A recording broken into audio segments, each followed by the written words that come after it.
ketika periode Rasulullah Muhammad SAW itu pertarungan hak dan batil itu diolah pikir.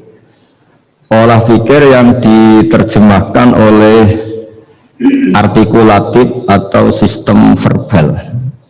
Memang ini agak aneh. Jadi kalau mukjizatnya Nabi Musa itu fisik. Fisik itu misalnya melawan Fir'aun dengan kekuatan tongkat yang super dahsyat. Sehingga Laut Merah dipukul sama tongkatnya Fir'aun, kemudian tongkatnya Nabi Musa, kemudian bisa membelah jadi jalan, Fir'aun tenggelam. Begitu juga nabi-nabi yang lain ada kekuatan fisik yang bisa dilihat sebagai mukjizat. Tapi ketika Nabi Muhammad SAW jadi nabi itu pertarungannya itu ke sistem rasional. Dan yang enggak rasional itu dijelaskan dengan satu penjelasan yang seakan-akan rasional. Ini yang agak jelimet. Sehingga ada wala talbisul haqqo bil batil. Jangan menyampur adukkan hak dengan batil. Saya beri beberapa contoh kejadian.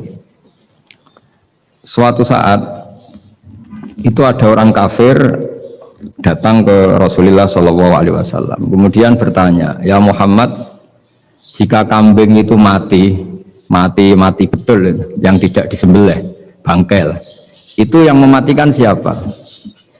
Karena Nabi itu orangnya ummi itu lugu, ya yang mematikan Allah.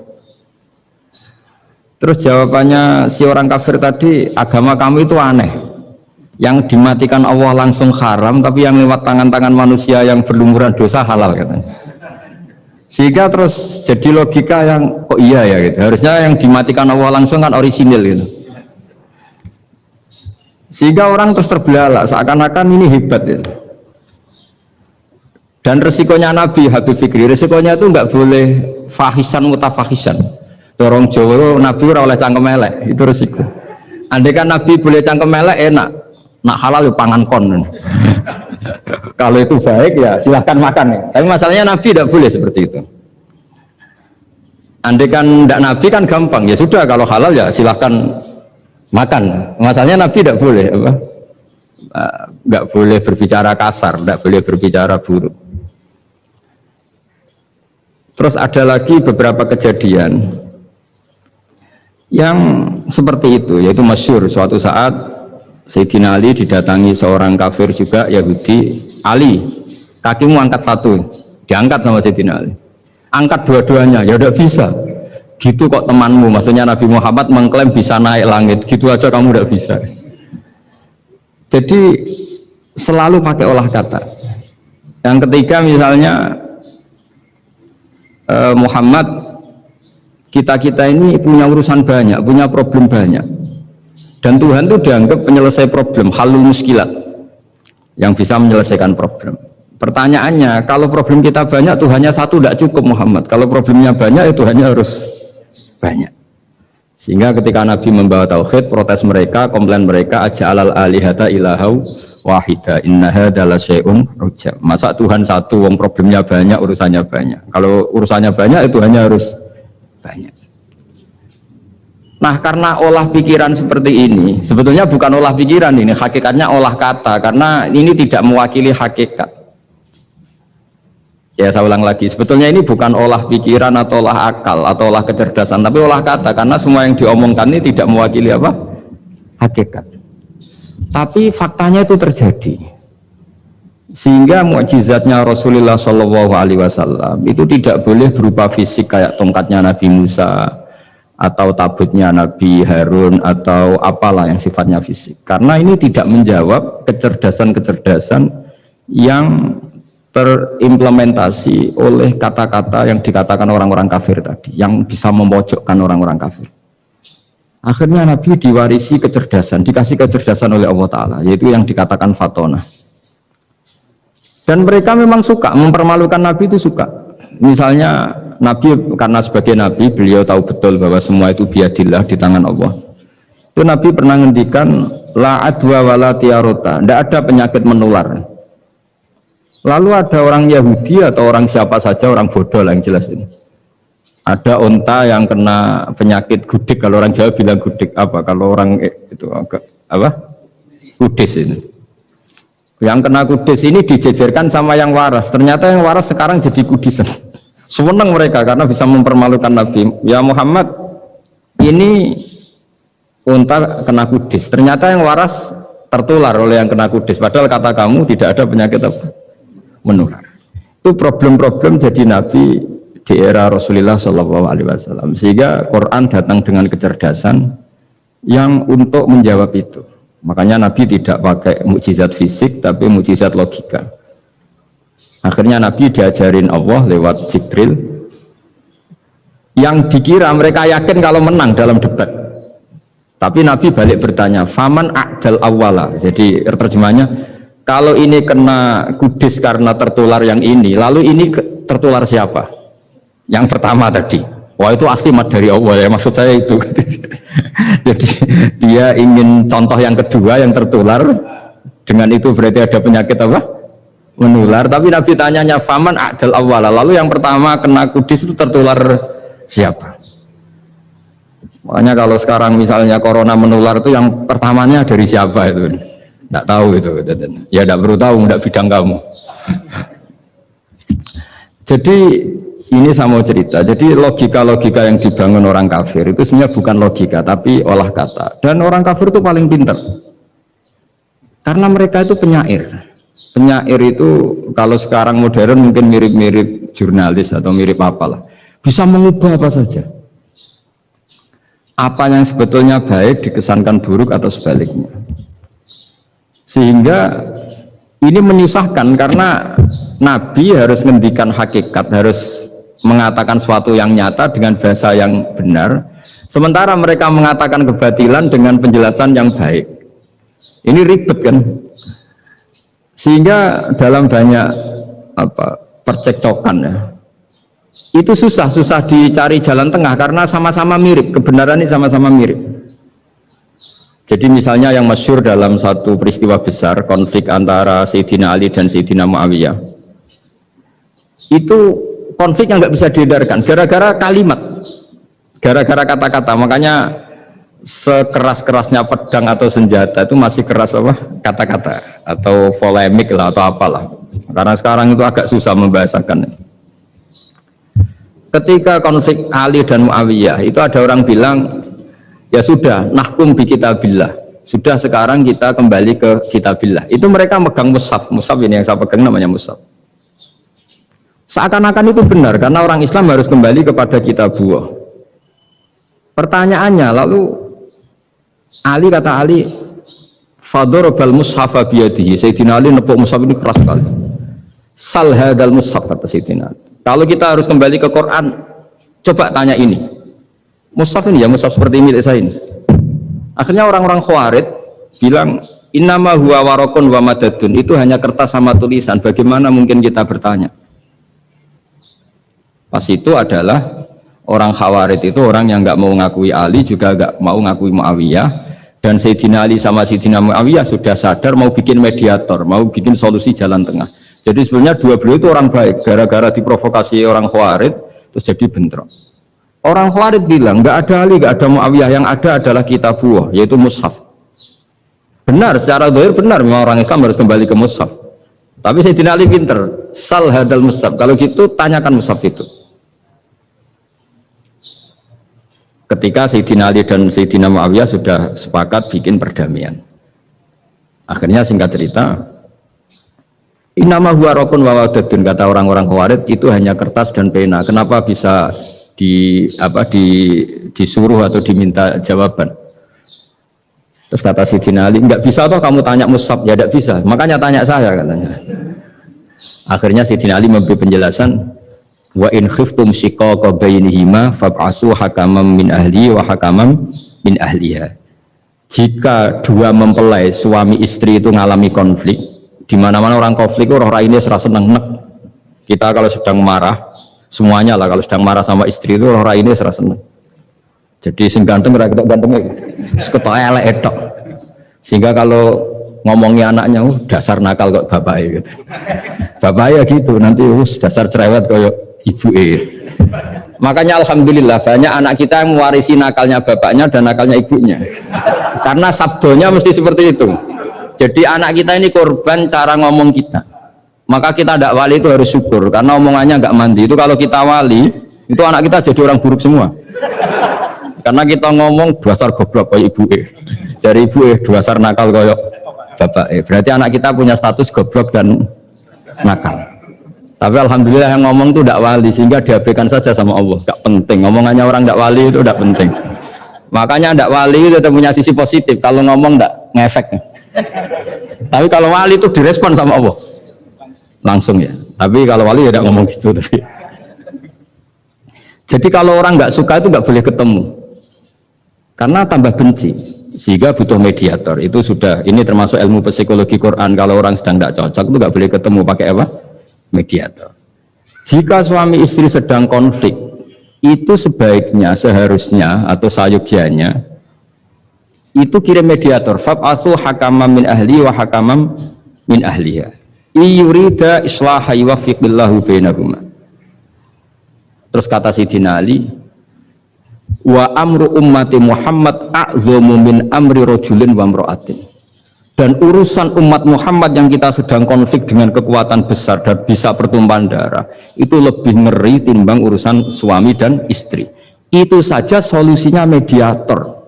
Artinya sesepele itu urusan pribadi saja Allah menyuruh ada mediator. Apalagi urusan kita yang lebih dahsyat.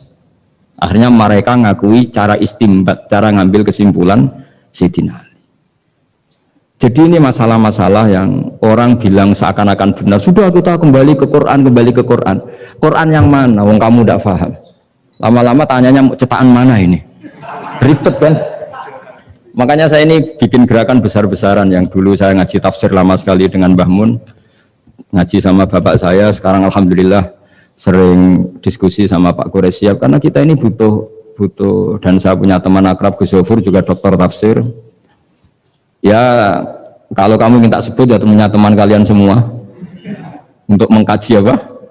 Tafsir. Itu memang kita butuh. Karena Quran itu teks. Teks itu harus difahami ahlinya karena tapi ketika orang ngomong ayo kita kembali kitab buah, kembali ke kitab buah itu kembali yang apa? Terus tentang apa?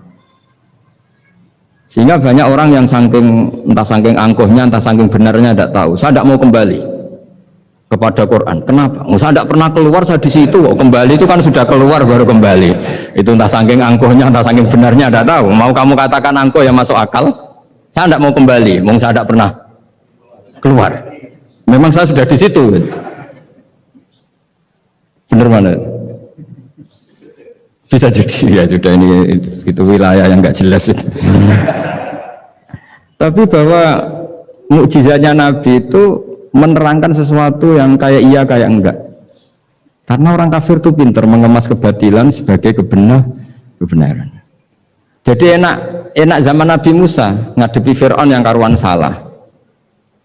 Nabi Muhammad itu enggak. Ngadepi satu komunitas yang mereka punya jargon yang seakan-akan benar. Misalnya Ka'bah itu sakral, Baitullah.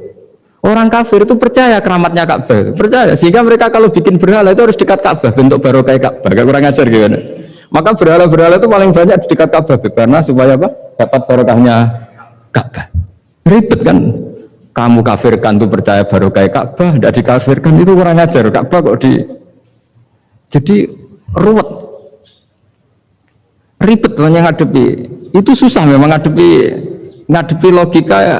Makanya kan apa ya kayak kita ngerawat anak itu mau dilonggar nanti manja terus goblok, mau dikerasin nanti minggat, ribet kan. Jadi ngelola kebenaran itu tidak gampang. Lalu Nabi datang bil haqqil bayyin dengan kebenaran yang nyata. Dimulailah dari surat diantaranya lam yakunil ladzina kafaru min ahlil kitab wal musyrikin munfakina hatta ta'tiyahumul bayina. Bayina itu siapa? Rasulun minallah yatlu suhufam tahara. Orang-orang kafir baik berkategori ahli kitab yaitu Yahudi Nasrani maupun yang berkategori orang-orang musyrikin yaitu orang-orang yang menyekutukan Allah yang non samawi, yang tidak punya kitab samawi. Itu tidak mau tercerabut, munfakin itu tidak mau tercerabut dari akar mereka hatta ta'tiyahumul bayinah, Sehingga datang kebenaran yang begitu nyata, begitu jelas. Saking jelasnya, siapapun mau tahu. Dan nggak bisa dibatalkan oleh apapun, termasuk oleh perilaku sosial.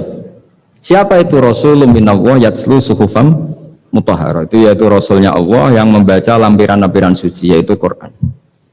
Sehingga Nabi datang dengan analogi pembanding. Orang-orang yang berpikir Tuhan harus banyak karena urusan itu banyak, problem banyak. Lalu Nabi bikin analogi. Andaikan kamu sebagai pembantu yang punya majikan banyak, perintahnya beda-beda, kamu mau enggak? Ya enggak mau, enggak enak Muhammad kalau punya bos banyak, perintahnya beda-beda, semuanya egois harus dituruti, enggak mau. Enak mana sama punya majikan satu? Enak satu Muhammad. Ya sudah, Tuhan kamu itu majikan kamu. Kalau banyak-banyak bingung kamu perintahnya banyak nanti. Terus mereka mau, ya sudah Tuhannya satu saja.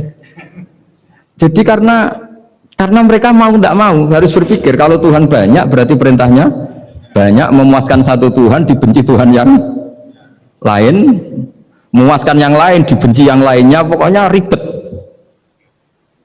Hari ini minta dilayani, Tuhan yang satu minta dilayani, itu kan ribet.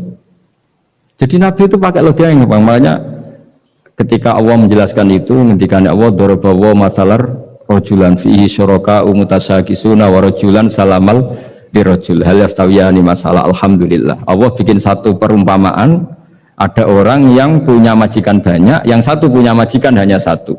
Hal yastawiyani masalah, nasibnya enak mana? Enak yang punya majikan satu karena standarnya jelas, SOP-nya jelas. Akhirnya mereka sadar, oke, Muhammad Tuhannya satu saja. Lalu dalam pertanyaan-pertanyaan yang lain, misalnya tadi masalah Sayyidina Ali, masalah dibully lah kalau sekarang itu Nabi menjawab ya dengan rasional, karena mau tidak mau, karena Nabi tidak dibolehkan pakai mukjizat zaman itu. Untuk awal-awal jadi Nabi itu nggak boleh pakai mukjizat, karena mukjizat itu punya sisi yang sangat-sangat fatal, yaitu kalau Allah sudah menurunkan mukjizat itu sekali nggak diimanin itu harus ada azab. Nabi ingin umatnya itu nggak kena azab. Makanya ketika Allah Ta'ala wa ma mana ana an nursila fil ayati illa an kadzdzaba bihal awwalun. Cara terjemahan bebasnya gini, Muhammad, saya tidak ngasih mukjizat kamu kayak Nabi Musa, kayak nabi-nabi sebelum kamu yang berupa fisik. Itu problemnya satu, sekali saya menurunkan mukjizat, tren umumnya ini didustakan. Ketika didustakan, saya punya alasan menyiksa, wong sudah tak perlihatkan sebegitu jelas kok tetap didustakan. Maka sekali saya menurunkan mukjizat, kata Allah, wa ma nursilu bil ayati illa takhwifa. Saya memberikan satu ayat itu hanya warning, hanya peringatan bahwa ini akan ada bahaya azab. Sehingga karena pilihannya itu Nabi milih gak ada mukjizat yang seperti nabi-nabi sebelumnya, milih mukjizat yang ilmiah, yaitu Al-Quran yang kita warisi sampai sekarang. Alhamdulillah. Karena kata ulama-ulama, nah ini pentingnya penjelasan. Andaikan mukjizat kita itu hanya tongkat, maka hanya ada di museum. Kita lihat tongkatnya Nabi Musa, mungkin klaimnya ada di Turki. Mukjizat tabut kita lihat lagi di mana lah tempat di museum apa. Tapi kalau mukjizatnya Al-Quran, itu umatnya Nabi akan merasakan nikmatnya ila yaumil kiamat. Misalnya kita dalam bersuami istri atau dalam berkeluarga atau dalam bermasyarakat, itu Quran kalau nasihati kita gampang sekali. Misalnya wa ashiruhunna bil ma'ruf fa in karihtumuhunna fa asa an takrahu syai'a wa yaj'alallahu fi khairan katsira. Sudahlah kalau sama istri itu yang baik. Jika ada watak istri yang kamu nggak suka, dalam ketidaksukaan kamu itu ada kebaikan yang banyak. Kamu nggak suka karena kalau istri kamu sering marah, kamu nggak suka. Sukanya yang senyum. Tapi kalau senyum terus sama orang lain juga senyum, ribet kan kamu. Jadi sudah anggap saja ada hikmahnya. Semua itu ada hikmahnya. Kalau istri kamu marah tidak kelihatan marahnya, dipendam, itu enggak ekspresif. Cara akting sinetron enggak masuk itu. Tapi kalau marah kelihatan marahnya itu ekspresif, itu kecerdasan, itu kan bisa menumpahkan keinginan. Wah itu bagus ini. Jadi disuruh lihat sisi apa? Positifnya. Imam Syafi'i itu pernah ketemu seseorang yang di depan beliau cium tangan hormat. Suatu saat dikasih tahu sama santrinya yang lain, orang yang mencium kamu wahai Imam Syafi'i itu di belakang ngerasani kamu, bully kamu. Kata Imam Syafi'i, baguslah. Kenapa? Berarti saya wibawa, di depan saya tidak berani. Jadi enteng saja. Beliau dikasih tahu, tetangga kamu banyak yang benci engkau ya Imam Syafi'i. Baguslah, tidak akan utang saya. Justru yang kenal-kenal itu yang utang-utang itu. Jadi enteng terus. Jadi dunia ini dianggap gampang saja. Coba kalau istri kamu sedang rukun sama sedang marah itu murah mana? Murah marah. Kalau rukun minta ke mall pusing. Jadi ulama dulu tuh murah mana? Marah sama rukun. Kalau sedang harmonis, minta kemana? Mahal kan? Kalau pas marah, jadi ulama dulu itu lucu, apa ya? Gampang sekali nanggapin sesuatu itu. Imam Abu Hanifah itu kalau ketemu yang utang beliau itu dia yang sembunyi, karena malu. Kalau kita kan enggak yang sembunyi, yang utang. Kalau Abu Hanifah enggak. Yang sembunyi itu Abu Hanifah. Kasihan dia malu kalau ketemu saya, kan masih punya utang saya. Itu kalau kamu ingin jadi wali itu gitu. Kalau ketemu yang utang kamu yang lari. Itu bisa bank tutup karena yang lari yang utangin. Dalam cerita-cerita wali itu unik-unik. Robi'ah Dawiyah itu pernah kemalingan, itu beliau sembunyi. Malingnya nyari apa dia sembunyi. Habis itu ditanya, kenapa engkau sembunyi? Sama lu sama malingnya, karena rumah saya nggak ada yang bisa dimaling karena tidak punya apa-apa. Jadi ini kalau berpikir rasional kan ada Habib Fikri bahasa rasional. Ini tak latih berpikir yang agak-agak rasional.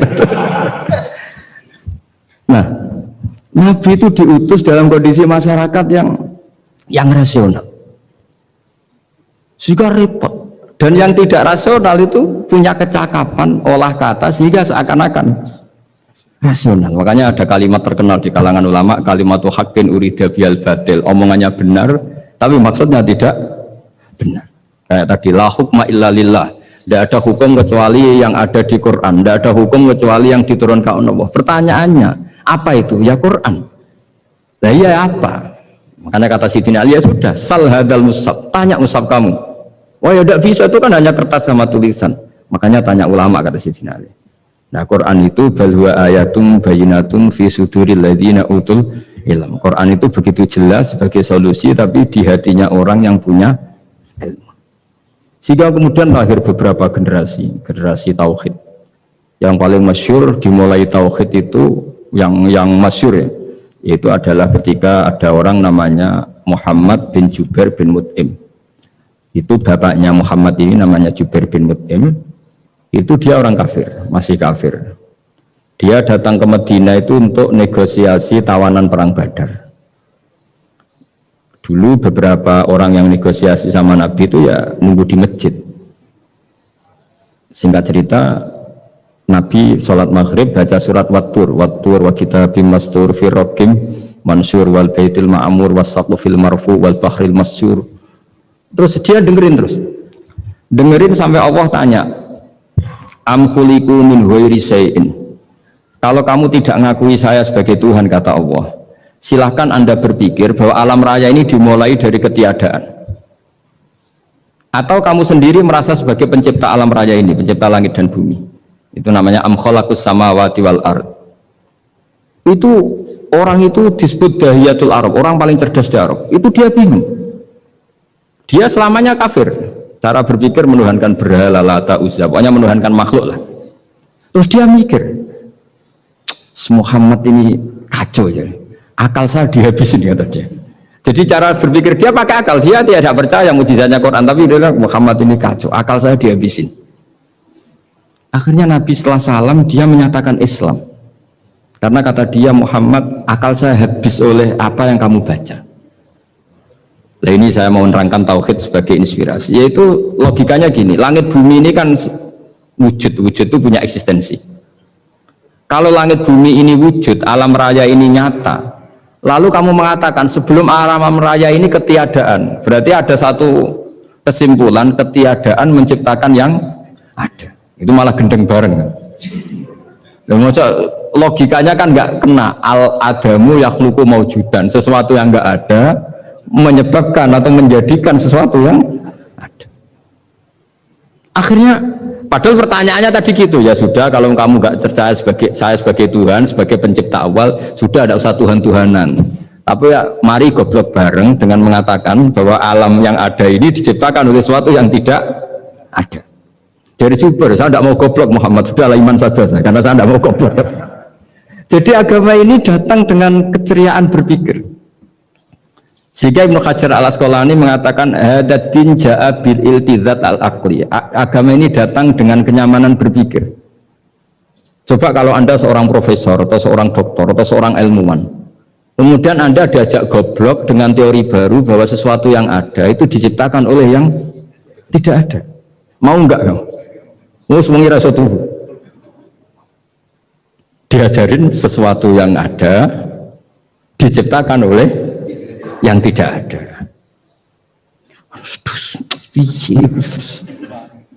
Gak keren lah. Gak boleh saya lurus itu. Jadi tauhid itu. Nah, kemudian lahir ulama-ulama baru yang cara ngarang sama. Ini kitab yang dulu saya ngaji sama Syekhina Kiai Maimun Zubair Mbah Mun. Itu kemudian ulama-ulama baru, kata Yai Mbah Mun itu juga bapak saya sering pesen, orang itu harus tahu zaman. Menerangkan tauhid itu kalau ulama dulu itu dimulai dari kalimat yang mungkin yang ngaji saja bingung. Al-alam mutawir wa kullu mutawir hadis la budda mim muhdis. Itu sampean dengar mesti bangun jimat itu apa itu doa apa gitu. Doa jalbur rizki apa gitu. Padahal itu logika. Tapi terus ulama-ulama modern itu ngarang seperti ini ada gambar. Ini kitab yang saya dulu ngaji sama Mbak, itu digambar seperti ini. Maksudnya digambar seperti ini gini, penjelasannya gampang. Sampai kalau gambar seruat apapun, misalnya gambar gedung tingkat 5 atau gambar gunung atau gambar apa saja. Mbok seruat apapun gambar itu dimulai dari satu titik. Jadi hadhil awalim kulluha, bahwa alam semua ini dimulai dari nuqtatil wujud, ada titik wujud. Dan karena ini wujud penyebab harus bersifat awal, makanya Allah itu selain wujud harus bersifat al-awwal, kalau bahasa pondok al-qadim. Karena tidak mungkin yang menciptakan kemudian kalah dulu dengan yang diciptakan. Begitu juga Imam Al-Amudi. Imam Al-Amudi itu jadi wali itu karena dia ahli matematika. Sampai muridnya itu eskal, ini guru saya masuk surga enggak, kalau ngajar itu senang ngajar matematika. Beliau ahli usul fikih, ahli fikih, tapi senangnya ngajar matematika. Sampai muridnya sanksi, ini masuk surga enggak ya? Walhasil dalam cerita keramat beliau, sama ndak usah terus saya tidak percaya, kamu tidak wali, tidak percaya gimana? Ribet sekarang itu, orang kalau nggak nekuni sesuatu terus nggak percaya, ribet kan? Itu beliau masuk surga itu dijamin dapat surga itu karena ngajar matematika. Tapi di hati beliau hanya satu, matematika adalah satu ilmu yang dimulai dari angka 1. 0, itu tetap dimulai dari 1, nggak bisa. Akhirnya beliau cerita, angka 2 atau 3 nisbatul wahid wal isnaini ila mi'ah wa ila ma la nihayatallah, semuanya sama, nisbatul far'i ilal asli, kata beliau. Mbok angka 2, 3, 1000 sampai 1 miliar itu perbandingannya dengan angka 1 apa hubungannya? Al far'i ma'al asli, yaitu angka 2, 3 adalah cabang dari angka 1. Jadi alam raya sebanyak apapun, ada galaksi, ada Mars, ada apa saja, tetap dimulai dari wujud yang 1, yaitu wujudnya Allah Subhanahu wa ta'ala. Jadi beliau menjadikan matematika sebagai alat perangkat untuk tahu tauhid, bahwa alam raya ini dimulai dari al-wujudul wahid, wujud yang 1. Makanya kul huwallahu ahad, Allahus somad, lam yalid walam yulad, dan seterusnya. Nah, makanya ketika orang menyoal hukum adat yang menipu kita, adat itu sunnatullah yang kita lihat, itu Quran mesti mengembalikan wahwaladzi yabda'ul khalqa tsumma yu'idu wa huwa ahwanu alaih. Sebagian di surat Yasin diterangkan ansha'aha awwala marrah. Ketika kita lama sekali, namanya manusia itu lahir dari seorang bapak dan ibu, ini lama sekali. Yang namanya telur itu lama sekali lahir dari ayam, keluar dari ayam. Yang namanya pohon besar itu mesti dari biji yang kecil. Karena lama itu terjadi, seakan-akan kita ngomong, kita berkeyakinan tahu-tahu ada pohon besar itu muhal, tahu-tahu ada manusia ini muhal. Makanya ketika ada figur yang bernama Isa bin Maryam, itu orang kafir Yahudi itu menolak, bagaimana mungkin ada manusia tanpa bapak. Oke, itu menyalahi prosedur lazim, protap lazim. Tapi kata Allah gimana? Inna masalah Isa indawahi kamasali Adam. Kalau Isa mokal karena tanpa bapak, harusnya Adam lebih mokal karena tanpa bapak, tanpa ibu. Jadi artinya apa? Allah tetap mengingatkan bahwa kudroh saya yang pertama itu menjadikan semuanya mungkin tanpa perangkat adat. Maka kitab ini yang saya baca ini, milik Sayyid Husain Afandi ini, itu menjelaskan bahwa hukum adat itu menipu. Saya ulang lagi, hukum adat itu menipu. Ketika ayam mengeluarkan telur, telur kemudian menjadi ayam lagi. Terus kita berdebat, telur sama ayam dulu mana? Menurut Anda milih mana? Milih apa? Telur. Kalau ini, yang kubu sebelah ini, ayam apa telur? Telur. Ayam. Ayam lahir dari. Nah, pertanyaannya begini kalau menurut tauhid. Ketika lazim kalau telur itu nanti suatu saat jadi ayam, terus ayam kemudian lazim mengeluarkan telur. Ketika Anda mengatakan mungkin kontribusi Anda terhadap kemungkinan itu apa? Kan sama, Anda tidak ikut menciptakan. Wong nggak ikut menciptakan kok menfonis mungkin dan tidak mungkin. Kamu itu hanya saksi. Makanya pertanyaannya Allah, loh ketika itu kamu anggap mungkin, kontribusi Anda itu apa? Kan hanya melihat.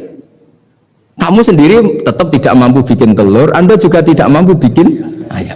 Artinya meskipun telur jadi ayam, ayam jadi telur sampai kiamat, tetap ada kontribusi kudrohnya Allah Subhanahu wa Ta'ala.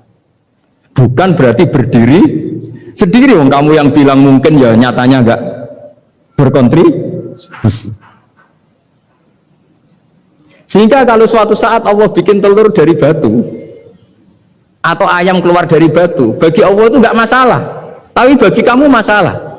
Bagaimana mungkin hewan keluar dari batu? Ini logikanya gimana? Loh memangnya ketika telur dari ayam itu logika kamu gimana coba? Kamu ikut bikin enggak?